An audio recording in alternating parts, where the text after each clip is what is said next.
I'm interested in how history and reality, how it is written and perceived. And I just don't like anything that is too direct or too didactic, because it was the way I was educated, and I found it quite problematic.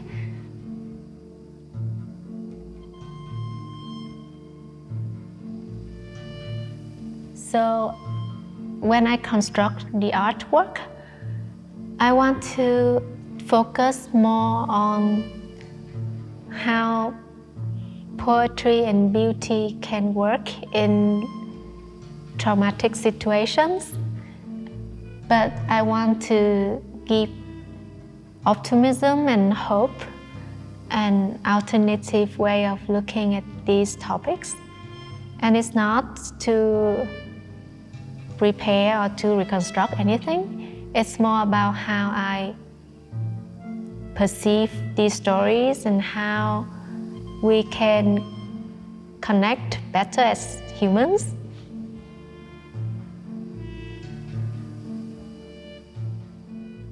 So my name is Thao Nguyen Phan, and I am a Vietnamese visual artist.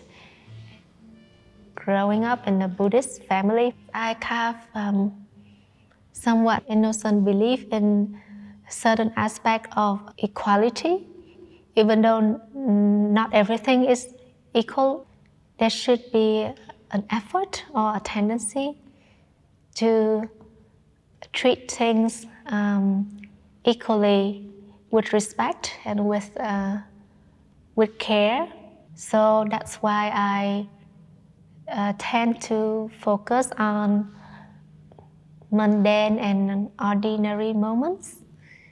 And they have their own poetry in themselves, but they're also the witness of grand narrative and grand history. Even something that is extremely mundane, like a life of an animal or a spirit of a tree, could have the same weight and the same importance as a life of a human or as a major historical event. Like these jute stock, they are actually very mundane materials, but they are also have historical burden of being the witness to famine and war.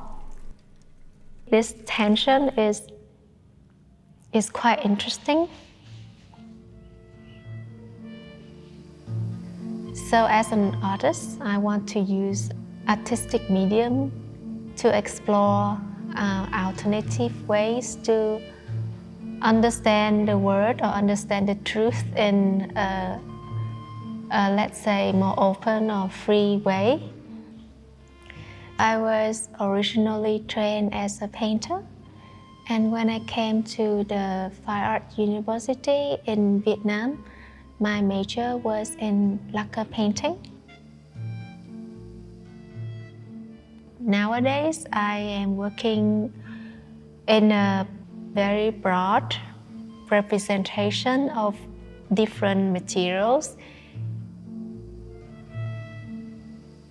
And sometimes it includes even the work of other artists, other figures that I personally found inspiration and important to my practice.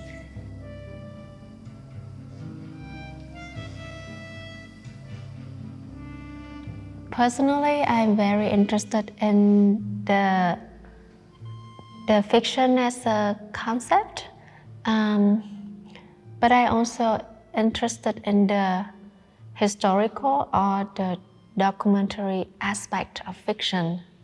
In the specific context of my country, history is written by the winner at war or the winner in political combat, and the stories of the, let's say, people who didn't win the war, or people that are women or elderly or children who didn't write these grand stories about victory in combat.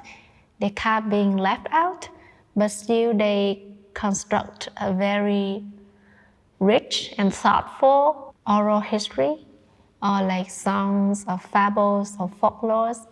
And I found in those stories, even though they are not factual, but the mood, the feeling, the narration, the style of writing provokes a deeper understanding of what reality is for me.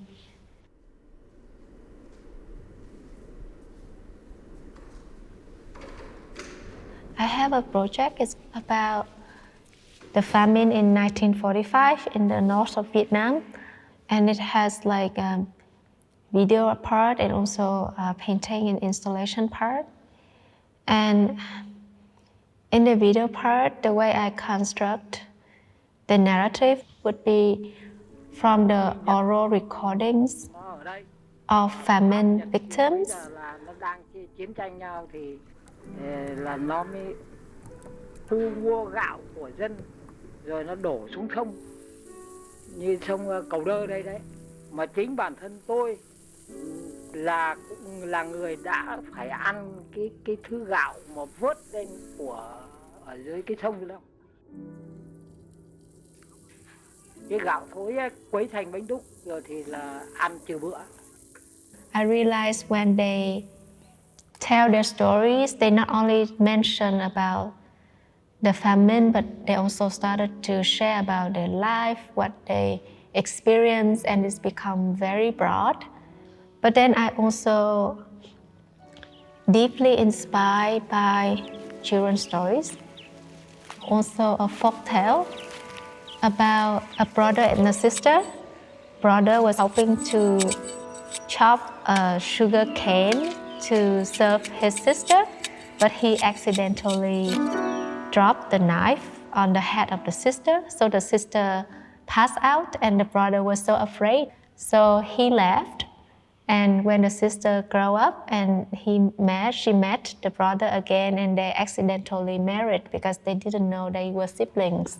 So in Vietnam, this is quite a very well-known story, but in the video and also in the painting, they are not able to meet or collide. So they live in separate worlds, even though they're next to each other. And somewhat, this is also related to the idea of past lives or reincarnation, in which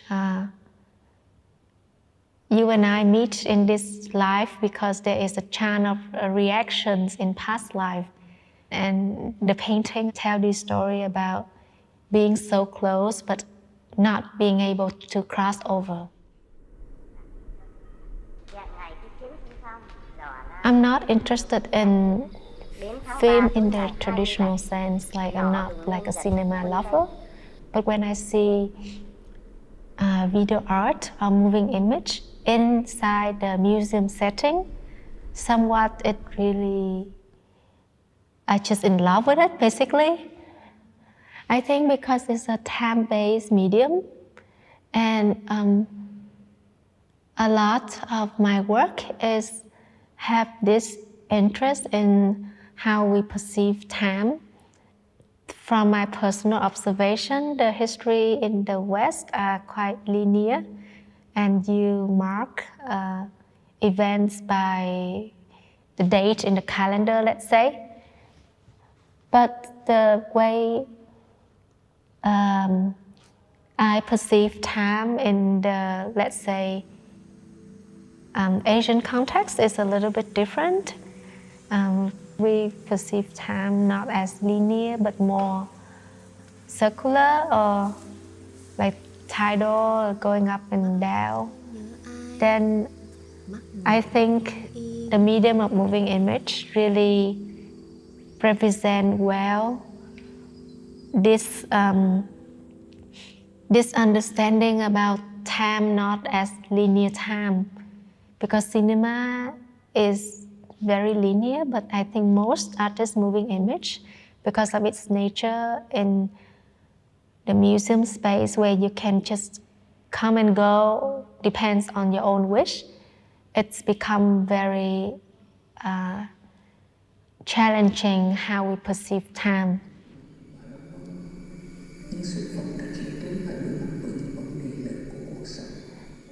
I think what I like about visual art is the kind of idea about the boundaries is very free. Unlike making a film when you release it in the theater, you kind of know that the film is complete and you cannot alter or change it in a drastic way. But I think not only myself, but there are other moving image artists who kind of treat the medium as transformative, and they add up and re-edit and change the story, even though it's the same piece. Anytime they show it in a new place. And I organically think that is fine to do within the context of visual art exhibition. For example, the video piece Becoming Alluvium, I try to manifest my understanding about time through a series of reincarnations.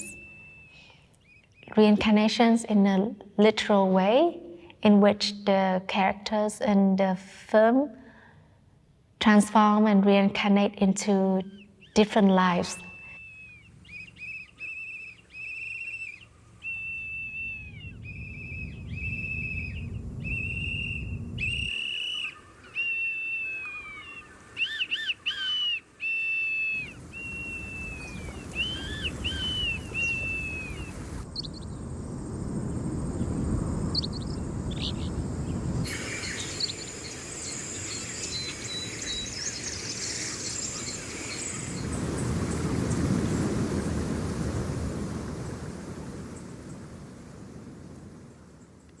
So basically, if I add up another life, the story can be expanded to